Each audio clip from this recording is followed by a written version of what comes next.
হাতে যদি 10 থেকে 15 মিনিট সময় থাকে তাহলে এই আই মেকআপটা তুমি নিজেই বাড়িতে বসে করতে পারবে। তার জন্য কোনো বড় মেকআপ আর্টিস্ট হওয়ার একেবারেই প্রয়োজন নেই। তার জন্য মন দিয়ে শুধু ভিডিওটা দেখতে হবে। প্রথমেই আই বেস ক্রিয়েট করে সেটাকে সেট করে নিতে হবে যে কোনো পাউডার দিয়ে।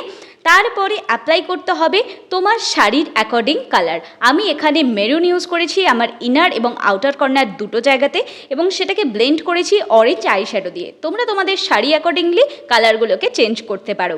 তারপরে আমি ট্রানজিশন কালার হিসেবে একটা স্কিন কালার নিয়ে ভালো করে এই কালারগুলোকে ব্লেন্ড করে নিয়েছি যাতে কোনো হার্শ লাইন না থাকে। আর কর্নারের দিকে আমি ইউজ করেছি ডার্ক ব্রাউন যাতে একটা ডেপথ আসে। মিডিলে আমি হোয়াইট আইশ্যাডো অ্যাপ্লাই করেছি এবং তার উপরে ইউজ করেছি একটা অসাধারণ হলুদ শিমারি শেড যেটাতে আই মেকআপটা আরও বেশি পপ আপ করবে। এবং তারপরে আর কিছুই না, একটা মোটা করে উইং লাইনার লাগিয়েছি।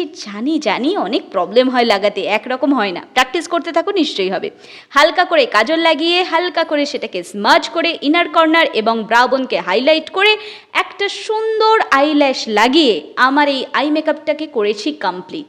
এবার বলো তো, এই আই মেকআপটা এত সিম্পল, তুমি যদি মন দিয়ে দেখো এবং চেষ্টা করো, এই আই মেকআপটা করার জন্য কোনো মেকআপ আর্টিস্টের কাছে যাওয়ার প্রয়োজন আছে? আমার তো মনে হয় একেবারেই না। মেকআপটা তোমাদের কেমন লাগলো অবশ্যই জানিও। যদি এটা ক্রিয়েট করো অবশ্যই ট্যাগ করতে ভুলো না। আজকের জন্য সবাইকে টাটা।